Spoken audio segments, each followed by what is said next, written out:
All right, parents, here we go again. It's the Ask Dr. Tony episode. This is the Experience Miracles podcast, and I'm your host, Dr. Tony Ebel, an expert in pediatrics, neurodevelopmental disorders, and drug-free, nervous system-focused healthcare. On this weekly episode, I'll be addressing the top questions on every parent's mind. If there's one thing we love and welcome, it's parents who never stop learning, asking the hard questions, and advocating for your kiddos like none other. So get ready for some real talk, real-life clinical and parenting experience, and real easy to understand answers that will help your family take action and get to that next level of health and healing. You ask, I answer. Let's dive into today's episode. Welcome, everybody. We are going to jam live and then post it up on the Experience Miracles podcast. We are into another episode of what we lovingly call the Ask Dr. Tony show. And I am going to talk you through the 5 things that are holding your kiddo back from getting the most out of therapy. So here's the frame of the question that comes in. I'm doing all the things, but we haven't seen these big changes yet. I'm doing all the things. Should I be doing all of these things at once? I'm doing all the things. Is there a specific batting order, a sequence? It's the thing we're talking about on the podcast and the platform now more than ever is autism, chronic illness in kids is a multifaceted issue. So we absolutely need multi-interventions, multiple different providers and solutions to work together to help our children heal. But it's always one of those mom and dad gut instinct things that you knew all along, but you maybe didn't know until someone like me can share this with you and say, hey, the batting order, the sequence matters most. The things you're doing for your child, the PT, the OT, the speech, the biomedical, the detoxification, the supplementation, the hyperbaric oxygenation, the stem cells, you name it, they may be absolutely a good thing to do for your child, but are they the most effective, helpful thing to do right now? And this sequencing, this layering, this integrating effect, that's where the magic of healing really happens. And so if you're looking to really find this magic unlock to get the most out of all your, we'll call them traditional therapies, PT, OT, speech, developmental therapy, and then maybe your I always am against calling these alternative therapies because they're absolutely essential and foundational to healing. But things like biomedical, diet changes, lifestyle, and so forth. If you feel like you're doing a ton of stuff and you want to find the magic unlock to get the most out of it, that's this episode. So let me pull up my notes, because what I have for you, the way I'm going to teach this to you, getting that cheat code to get the most out of your therapies and your interventions, I want to talk you through the 5 things that in my nearly 20 years of taking care of kiddos, the 5 things that I have seen hold kids back from breakthrough.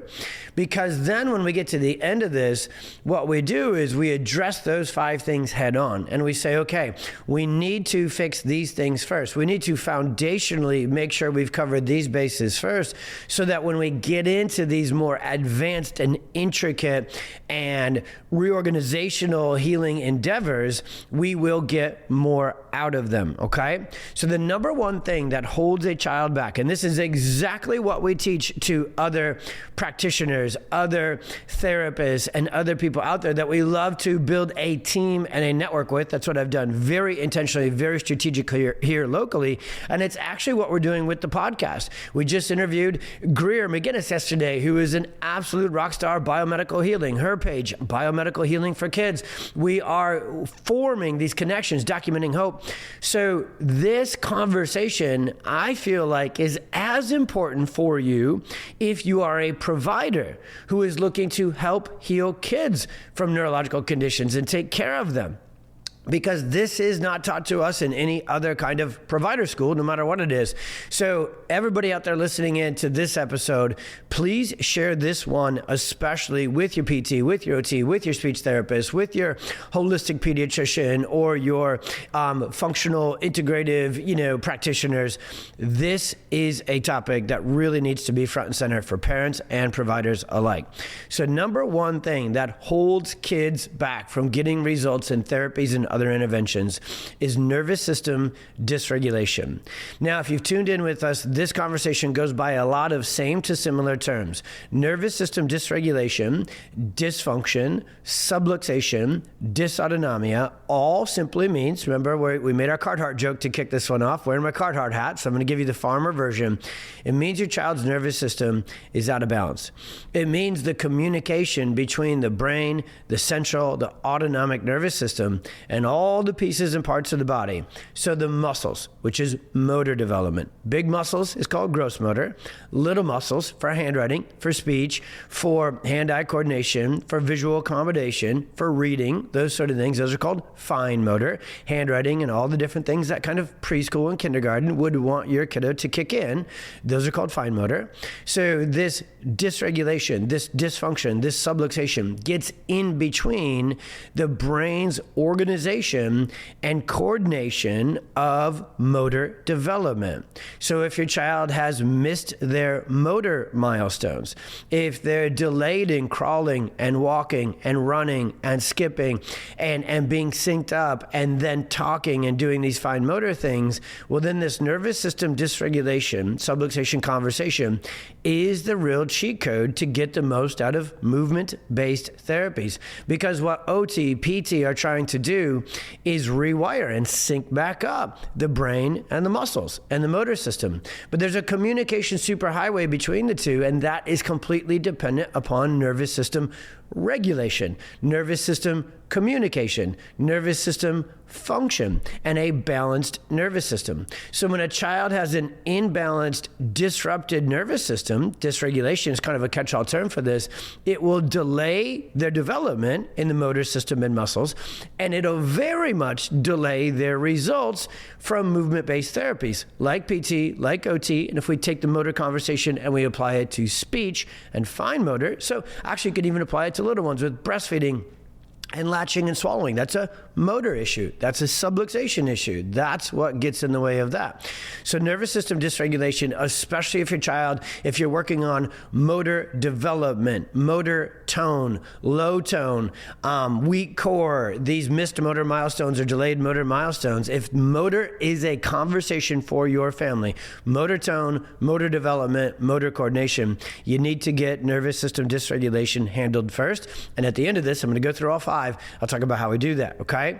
Nervous system dysregulation is also going to get in the way of trying to heal other systems of the body that depend upon the brain to them connection. So the brain controls the gut. Before there's a gut-brain connection, there's a brain-gut connection. And so nervous system dysregulation will first set up shop in the motor system, second, set up shop and wreak havoc with your child's gut, motility, absorption, and elimination, and third, it will also get in the way of the immune system, and fourth, the endocrine system.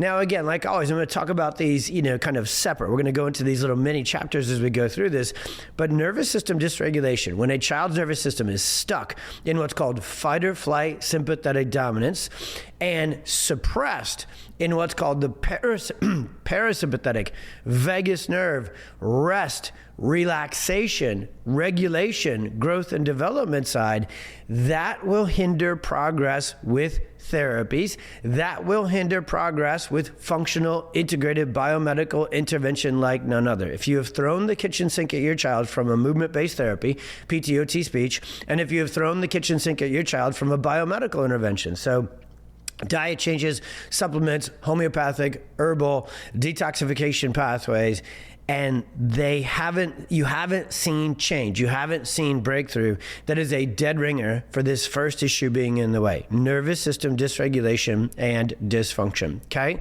Second, this part of the list, and I'm putting it up here second because it is so common, it is so overlooked, and it's such a big deal when you wouldn't think it is. Common childhood challenges with teething, growth spurts, and illness. I don't know any kiddo who doesn't go through multiple bouts of teething and really not like it. I don't know any child who doesn't go through frequent, and we don't always know when they're coming, we don't know when they're coming, growth spurts, And it's also, even when your child is healthy, let's even fly to the other side, the good side. Even when a kiddo is wildly well-adjusted, your family lives chemical-free, toxin-free, crazy healthy, and you're building resilience all the time in your child. Getting sick, getting a cold when, the seasons change, getting a cold when Halloween and Thanksgiving and Christmas concerts show up, getting congested, getting a cold, it's totally normal, by the way. Getting a fever is totally normal, by the way. We've been told to fear illness by those that sell us, medications to just squash it symptomatically and give us more of it. But the truth is, these are all normal, pretty routine things that kids go through, but it takes, the word I'm going to use a heavy word intentionally. When your child is teething, when they're going through a growth spurt or they're going through an immune challenge, that is a heavy burden on the body. That is going to take a lot of energy and a lot of resources from the nervous system directed to handle with that happening. So if you've been making progress with chiropractic, if you've been making progress with PT, OT, speech, if you've been making progress with nutritional intervention and so forth, and you kind of hit this tough point, you hit this knot. One of my mentors had this long ball, Dr. Cody had this long ball of yarn, and then at various different intervals, not the same intervals, just various different intervals, he had these knots tied into it, and he would use that visual inside his practice to be able to share with parents, hey, you know what? Your kiddo's teething right now. They're going through an immune challenge. They're going through a growth spurt. This is a knot in the healing process, not because it's not necessary, not because we're not going to get to the other side of it. Get it? Not, K-N-O-T, not. I'm saying not. Are you picking it up? I have to get my brain to separate the two. Okay. So not that we're not going to get through it, but this is a real tough point that kids go through. And so for this short season, we're probably going to see a little less results. We're probably going to run into a little bit of a plateau with the results from getting neurologically focused chiropractic care, neurologically focused PT, OT, or biomedical intervention. So number 2 on this list is you may be in a season where your child is growing, your child is teething. And what I want you to be able to do, because it's really good for your stress and your nervous system, is to be able to see that for what it is. It's just a moment in time where your child is going through that. It's going to be a burden and a distraction on the healing processes to work on those things, because the body has to go through a lot of breakdown and repair to get through teething, to get through growth spurts, and to get through an illness. So these are things we've been teaching our parents for 17 years to say, hey, we were making it, we had a ton of momentum, we were doing really well, and then we maybe kind of hit a little stuck point. Totally normal. Look at these teeth. Totally normal. They're going through this immune challenge. And then we have all of our guide. We have our Raising Healthy Naturally guide. We have our Kick the Sick guide. We have all the things we do to help a child get through an immune system challenge faster, better, stronger. But sometimes that's just time, right? We got to get through that. So that's reason number 2, that you may be held back from seeing results in therapies and interventions right now. Number 3, honestly, for me, could have easily made its way to number 1, but generally number 3 is coming from number 1, which is why I have it here in the middle on our list of 5 things that'll hold your kiddo back from seeing optimal breakthrough results with therapies and interventions. Number 3 is just flat out fatigue, overload, exhaustion. The most important component of health for everybody, but especially for your developing and healing child. Remember, we've talked about this too, and I'm going to actually get into this with 4 and 5. Your child is attempting to go through neurological development and immune system and gut and body maturation and development, which is very exhausting. There's a lot of energy expenditure in just doing the baseline, just doing the basics, just being healthy. You can't stop time. You can't call time out on growth and development for your child to make time for healing. Son of a gun, parents, I wish we could. I wish I could freeze your child's regular growth and development so we could do our healing interventions over a period of time to catch them up to baseline, because what we find is that a lot of times teenagers and young adults actually heal faster because they're done growing. They're not developing at the same rate. So development and being a kid is exhausting. That's why they sleep so much. Why do you think a baby sleeps 14, 16, 18 hours a day to be healthy? Because primarily they're supposed to spend the majority of their life growing and developing. Why does a toddler still need naps? Why do kids still need, like grade school kids still need a bedtime of 7:30 to 8 o'clock, okay? If your kiddos are staying up real late and short on sleep, they're going to really tap out and get nothing out of therapy. They're going to really struggle with their gut. They're going to really struggle with their emotions. Sleep is everything, because the solution solution to fatigue is improved sleep. Now, right here, there's a thing within a thing where we have to come back to number one, right? If you're following along, because I bet you already know that, right? I'm not telling, it's like when you say, you know what would be really, really good for you if you prioritize sleep, exercise, and eat healthy. And we'd all be like, thank you for your advanced information to help my family be healthy, right? Okay. Wouldn't it be nice if the pediatrician at least even had that conversation, right? They don't even do that. They're like, hey, you need to have these 14 things injected into your child to be healthy. There, I said it. Okay. And it doesn't quite pan out that way. So from there, you go to this fatigue, this exhaustion, this overload conversation. So we've got to get your kiddo sleeping well. I've got some good news. So I'm going to jump to cart before horse here. If this is the first time you're tuning into our platform or our podcast, you may be like, what? But if it's not, you won't be like, what? We just got done going through what is called our progress questionnaire data. So we're getting to the end of the year as I record this, hence again, the card hard hat in the cold weather. And what we found is that 87% of our patients report improvements in sleep when themselves. This is adult and kids together. This is infants. This is perfect storm, ADHD, autism, anxiety, epilepsy, POTS, pandas, you name it, and stressed out adults alike. 87% of our patients within the first 6 months of experiencing chiropractic care report improvements in sleep. It is the number one benefit from getting neurologically focused adjustments. Name anything else. A big fan of magnesium. Love you, buddy. Little magnesium friend of ours. Big fan of essential oils. Big fan of blue light blocking glasses and grabbing a book instead of watching TV right before you try and go to bed. Big fan of, blackout shades. How many things have you gone online and worked on for your kids to improve their sleep or your own? 87% improvement. What the heck, right? I literally love what I do as a neurologically focused chiropractor, and I love analytics too. I got a big heart and a nerdy brain, so I love to put the two together. And when I ran that math out of our progress paperwork, I ran it like 3 times over because I was like, I must be using Common Core math, even though I didn't grow up in Common Core. I must be using Common Core math here or something like this, and just kind of like, fancying this one up. This can't be real. The favorite part of my job, y'all, is it blows my mind every single day that these are the results we get with chiropractic. So why did I start a podcast to tell the whole world about it? Because come on, 87%. And after that, I'd have to pull it up. We're going to be going through it at our big team meetings. We're going to be public. We're going to work with our research teams at Life University and others to publish this research as well. Because holy mother, does the world need to know this, right?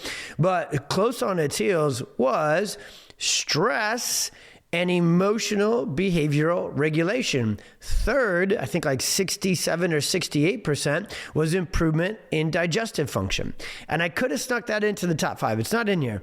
But if your child is sick, I did talk about that. But if your child's gut is a mess, if they literally constantly have stomach pains, bloating, gut dysbiosis, and challenges, not just from a nutritional or a candida or a C. diff problem, but from a subluxation nervous system dysregulation problem, if your child is exhausted, sick, and doesn't feel good digestively, how do you think they're going to do working on their core, basically doing a workout for an hour with their PT? It's not going to work, right? And so we've got to take care of these issues. And even though I started with number 1 and now I'm going through 2 and 3 and 4 and 5, you can probably pick up what I'm putting down. Number 1 is the cheat code to all the others, but it's definitely important to talk about these separately because that's how they play out. Okay, so 4th on the list of what may hold your kiddo back from experiencing breakthroughs and optimal results with their therapies, no matter what they are, okay, is what I wrote it down on my notes as a misalignment. Okay, that's a chiro word. So I'm familiar with the word, so I said it on my notes. Just a misalignment or an out of order, disorganized approach to the different therapies, okay? This is, once again, the sequencing conversation. When we get the blessing and the chance to get on the team and help kids heal fill in the condition. Let's say I'm on your team. The first job I have is to teach you what I'm teaching you here, to teach you about nervous system dysregulation and dysfunction and the perfect storm, and how that the foundational, real root cause issue your child has probably isn't their gut, probably isn't their microbiome, probably isn't neuroinflammation, probably isn't C. diff, and probably isn't all these different things that you were told it is alone. It probably is. They're definitely in the mix. But there's something beneath the surface. Yeah, good thing I have a podcast since I can talk so well. Something beneath the surface, people. That's what I'm trying to say, okay? And it is even deeper than the gut, even deeper than the sensory system, even deeper than the immune system, even deeper than primitive reflexes, even deeper than tongue ties and oral ties, right? So my first job, if you come in for care with us, we're going to spend a lot of time teaching you that stuff. Awesomely. Check this out. This is my now new real life existence as a practitioner when I get to work with patients one-on-one here locally or through our intensive program. Is because of this content, because of the articles on the website, pxdocs.com, which you haven't gone there. If you haven't yet gone there and read a ton of our articles, read those articles. We pour a ton in this podcast. I pour a ton into that writing, myself and the writing team. Like, those are good articles. They're really great articles. They really serve your family in an amazing way. Now, because so many of my patients know about the nervous system, know that that's the foundational missing link, now what I get to do is right out of the gates, step into problem number 4 and do this job, because no other practitioner knows how important it is. And I don't know that any other practitioner quite has the training, but most importantly, the experience that I do to say, hey, the most important thing we can do to help your child heal is line up these ducks. And we don't do this the same for everybody. Not every kid gets the same order, the same sequence, the same priority. That'd be nice. There's some similarities. There's definitely some pattern overlap, but each kid got sick differently. So the first job we do is we take an in-depth case history and we do in-depth testing of your child's neurophysiological dysfunction. Having that case history deep dive done that way that no other doctors are trained to do, and then doing the exams and the testing that we do, we actually know what needs to get addressed first and foundationally, then second and secondarily, then third and tertiary. And this is essential to healing, because what feels like what we should do, both to a parent and a practitioner, is, hey, this is my journey as a practitioner. I share it all the time on here. I've taken all these classes. I'm trained in biomedical. I was trained in neurointegrative. I was trained in primitive reflex therapy. I was trained in brain balance. I was trained in gut microbiome. I was trained in everything. Am trained in everything. So my first iteration of helping kids was I built a clinic, hired all the practitioners, put it all under one roof, and said, here's how we help your child heal. Starting today, we're going to do these 17 things all at once. The more I added all at once, the less breakthrough and healing awesomeness and miracles we experience with our kids. It took me doing that, and I think it's going to take a lot of you as rock star parents who are the chief quarterback play caller on your team. You just need somebody in the booth with experience, with a headset synced up to yours to say, hey, can I help you call the plays? So I've been speaking to this more clearly. I would even just very intentionally say, which is not always a comfortable spot for me, with more authority based upon experience, to say, given our understanding of the neuroscience as to what it really takes to help kids heal, and giving our clinical experience, having tried to do everything for every kid all at once, and now learning the art of sequencing and getting kids better, what I ask for all the time with my patients, and I want you to ask your PX docs to do this for you and with you, you need a quarterback. Or probably better said, if we're in the middle of football season, you need a coordinator. You need a GIA. You need somebody with the headset on to help you run the plays and know which ones to do in which order. Guys, I can't stop talking about this, because if there's one thing that is holding your kid back from experiencing breakthrough, is you may be doing C first and haven't yet done A and B. So C and D and E and F might be so important healing mechanisms, therapies, and interventions for your kiddo. But if we deploy them too soon, before some of these foundational things are taken care of, it'll look like it didn't work for your kiddo. And just to put a closing chapter on 4, which is really similar to 5 that I'm going to get to close this down with this Ask Dr. Tony show, this is perhaps the most frustrating part of your existence as a parent, in all those Facebook groups, doing all the Google research and all the Instagram scrolling that you do, which, remember, I say that because I cheer that. That's probably how you found us, right? So I'm the biggest advocate of that ever. Keep doing it. But isn't it so frustrating to read a comment to go, when your child has autism, and I'm going to generalize the heck out of this for the point of emphasis here. When your child has autism and you get into a biomedical, natural autism healing group, and you get into a thread and you're reading the comments and somebody says, we went gluten-free, casein-free, added these 3 supplements, and my child came out of it and started talking, and it was amazing. You read the next comment and it says, we did stem cells and hyperbaric oxygen and it was amazing and my child healed and they came through it. You read the next comment and it says, we dug deep into the microbiome and we did a huge detox protocol. We did all these binders. We did cell core. We did all this functional med stuff and my child healed and it's amazing. Then you read the next comment and it says, whatever it says, right? We did chiropractic and it was absolutely amazing. That is so exciting and so inspiring. And then when you start to put these things and you invest all of your time, all of your heart, and significant amount of financial resources as well to do these things that other families said work for their kiddo, and it doesn't work for yours, it leaves you in the dark. It leaves you wondering, what the heck are we missing? Because isn't autism this microbiome and toxic load and toxins and heavy metals? So don't I need to get rid of that? And you do. And the kid down the street metaphorically got all the way better and your kid doesn't.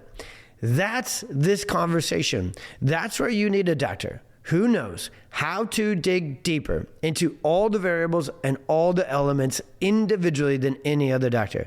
I speak to it relentlessly and obsessively on this podcast and this platform.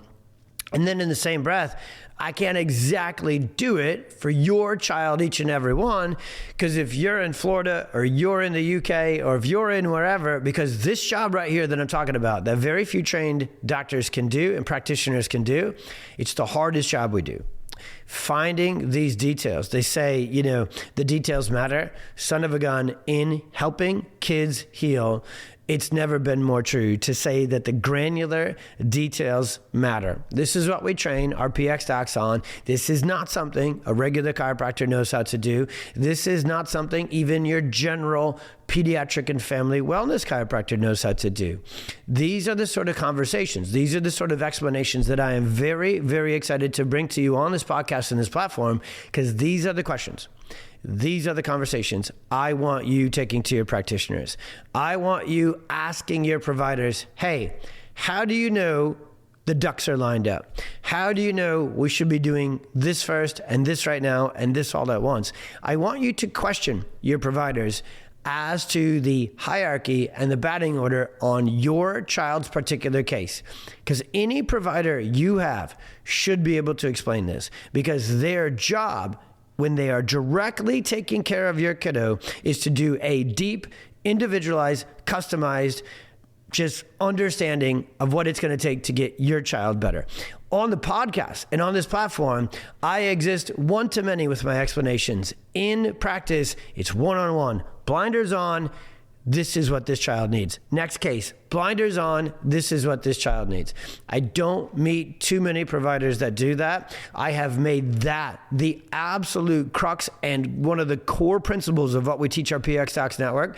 I want you to know, if you're already seeing a PX Doc, talk to them about them. Ask them to do this. Give them the opportunity to step into that role as play caller, because if you see this all come together, a neurologically focused chiropractor is an expert, more so at a deeper level, on nervous system dysregulation and function than anybody else. And nervous system dysregulation is the one thing that holds back biomedical intervention, movement-based therapies, counseling, ABA, CBT, neurofeedback, primitive reflexes, you name it. Airway work, you've got to get the nervous system taken care of first. So it makes sense that your nervous system expert provider is the one that will help you line up the docs. Long conversation on number 4, but the number 4 thing that holds a kiddo back from breakthrough with other therapies and interventions is they're doing all the right things, but maybe not in the right order, okay?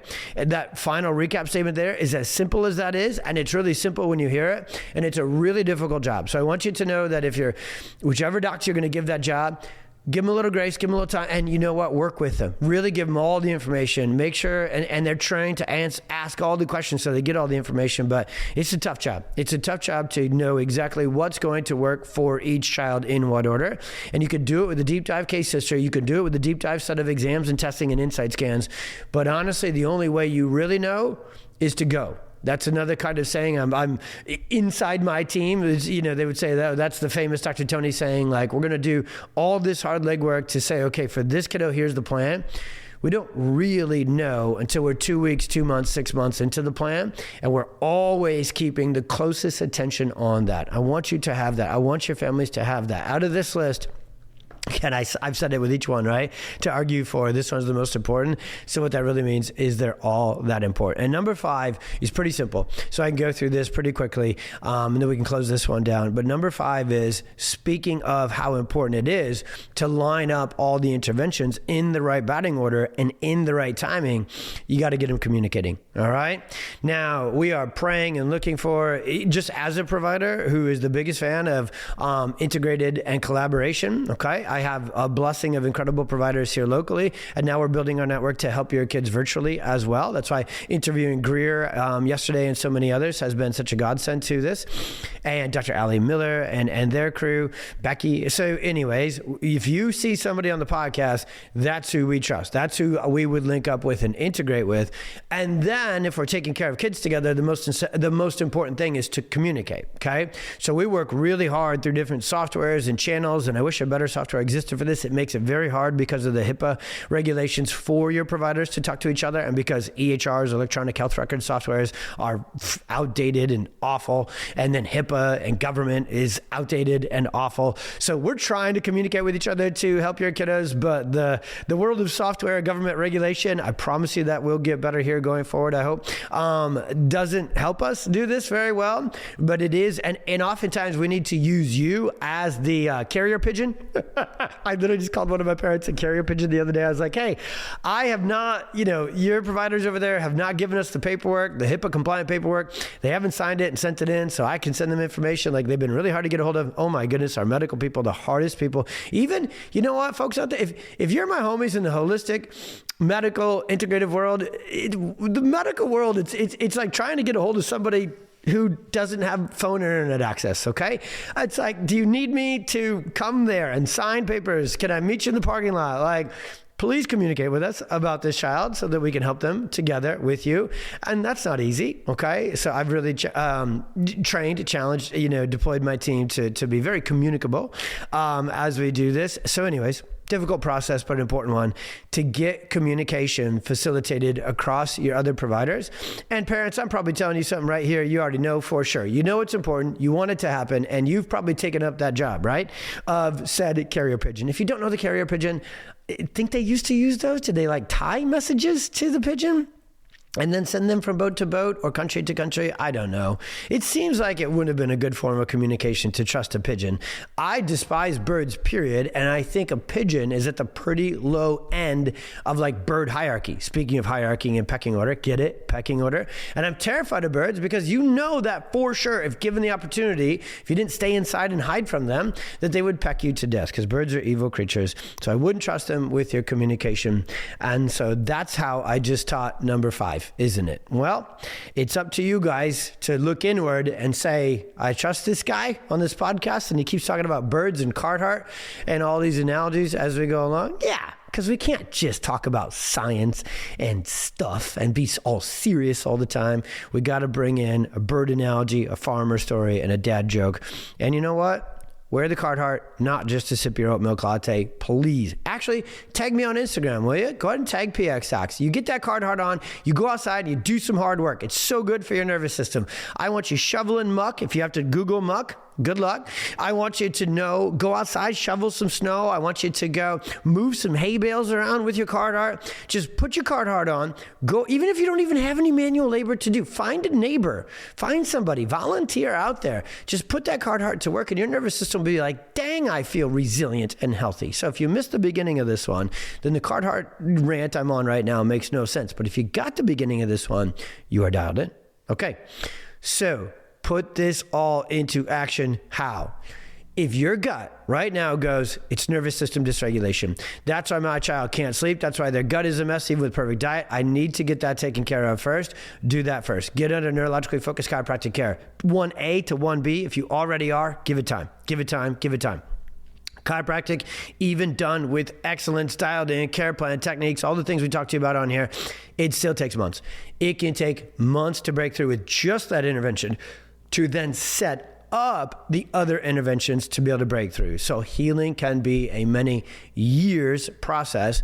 And, really tapping into Jackie, our office coordinator, whose son, Logan, and then Luke too, have just made these incredible miracle transformations. They didn't do it over weeks. They didn't do it over months. She's the best to always remind us, hey, this can take years, but there's a sequence and there's a very intelligent design and batting order to that. Number 2, list of how to deploy what you learned here today. If your child, if you can tell they're going through teething, so little ones, and they're going through a huge growth spurt and they're super sick, it's okay to call in and miss therapy that week. Now, right now, I have to say this twice because parents, you should be hard drivers. You should be go-getters. You are so committed to getting your child's motor milestones and development back on that you will strap them in, get them out on the field and say, you got this. Even when they didn't sleep, they're full of sinus and mucus, their gut is a mess, and they're absolutely exhausted. And what I need to tell you from running a center that did not only chiropractic, but we did OT, we did PT, we did neurointegrative, we did, brain balance, we did all the other sort of stuff. We did all that, okay? The worst sessions were when a kiddo should have been in session. And actually, I'm speaking about this with one last minute of authority and experience on this because if it was just net neutral, if your kiddo is absolutely exhausted and your kiddo is absolutely sick and they're absolutely going through something that day and you have therapy scheduled and providers, we should be the ones to call this out too, but many aren't because their schedule's booked and they're hard to get into. There's a lot of reasons why what I'm saying right here is really hard to do in practicality, which is why I'm taking a little bit extra time to explain it. But I would highly encourage you to skip that session, take a week or two, call time out, let your child rest, get them some extra adjustments, get them back in a better place, what we call the ready state or the patent state to get the most out of therapy, because it's not just net neutral. If you have a child push through therapy, fill in the blank, any kind, and they're in a very sympathetic dominant, neurologically exhausted and dysregulated state when they do it, they'll actually often get worse. As a result, it will cause them to be even more tired, even more dysregulated if you push through. Now, there's a sweet spot to this. We talk about it with our providers all the time. That's why we open up number 5. That's why we open up these channels of communication. We'll have our PT, OT, speech teams reach out to us and say, hey, I noticed that, this little dude is really in a tough place this week. Do you want me to push through with therapy or do you want me to take it easy and just do maybe just a quick little session or no session at all? I love that we've been able to teach our collaborative teams here. They don't only work for me. They work, but we all work for you and your child and your family, and be able to say, hey, right now, this kid is so dysregulated. We're working through something. Let's just take this session off. Let's slow down a little bit so we can speed up later. If that made sense, goodness gracious, I hope that makes sense. And if you have questions about that, please send them through. I just want you to know it's okay to skip a session or two. It's okay to take a break for a very short season if your child is completely exhausted, sick, and dysregulated, because children who are sick, exhausted, and dysregulated, when they then have to go do hard work, they're going to become more exhausted, more dysregulated. Sometimes you have to push through. It's kind of a mom gut thing that I want you to work with your providers. And together, remember, we build this for you guys to be a partnership with us, right? And then we want to communicate and connect and sync up all the providers so we work together. So this is kind of a mutual decision-making process. But I'll tell you, I wanted to really put it in here to this one because it's a super important one. If you feel like you're not breaking through with therapies, does it seem like every time your child goes, they're exhausted, they're dysregulated, they're sick, and their gut's a mess? We got to fix that stuff first, and you might even need to take a fairly significant amount of time off of therapy, get those things handled, and then circle back and you'll be like, dang, we were doing the same things. And now they're taking off. Like we get those reports all day, every day inside our office where therapists, speech, OT, and PT, or even biomedical interventionists will be like, I've been working with this kid for 2 years.